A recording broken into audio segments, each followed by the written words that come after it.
Jai Shri Mataji. Today we are going to listen to the story of Devi Shri Chandraghanta. Devi Chandraghanta is worshipped on the third day of the auspicious Navaratri festival. Chandraghanta, the goddess, whose forehead is bedecked with a crescent moon that also looks like a temple bell or ghanta. Here is the story of how the mighty goddess Durga took the form of Shri Chandraghanta and how she came to be known by that name. In one of her births, Devi Durga was born as Sati, the daughter of Prajapati Daksha. In that birth, she was married to Lord Shiva, but ended her life by self-immolation to protest against her father's disrespect for her husband. She was then born again to Queen Meena and King Himavan. King Himavan was the god and ruler of the Himalayas. It is said that Himavan and Meena had done severe penance and worshipped Sri Durga and pleased her. As a result, Devi Durga took her birth as their daughter Parvati. Parvati followed the advice of Narad Muniji and performed severe penance to win the love of Lord Shiva. He was indeed very pleased and agreed to finally marry her. However, after he had lost Sati, Lord Shiva became very detached.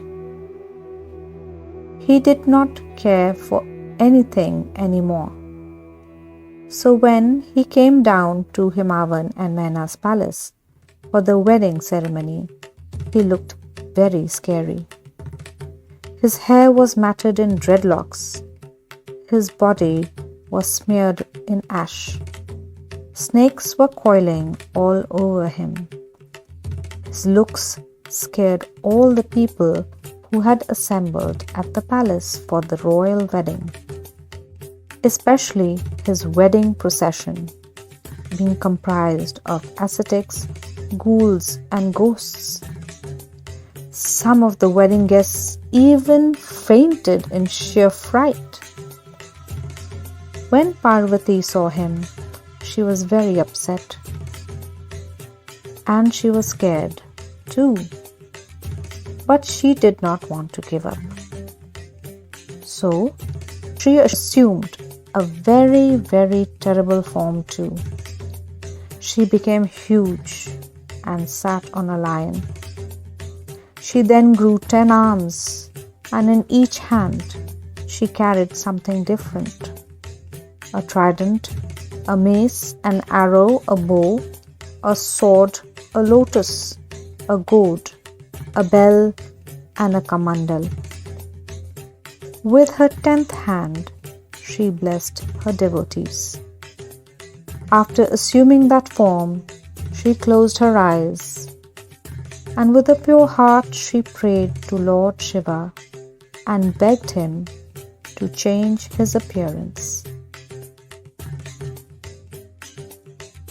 and to come there as a more presentable groom, and to bring along a more presentable wedding procession. Lord Shiva heard her prayers and at once transformed into his most pleasing divine avatar.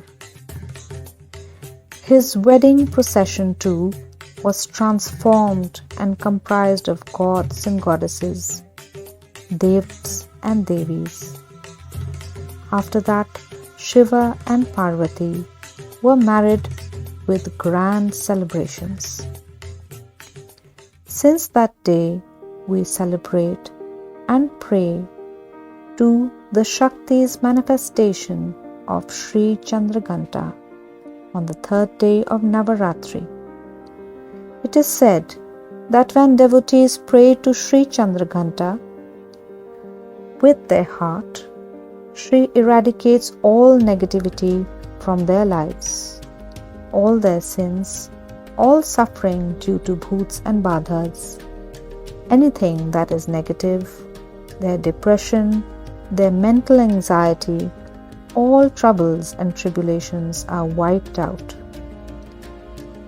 When she rides a lion, she exudes positivity and fierceness, yet she has motherly compassion towards her devotees.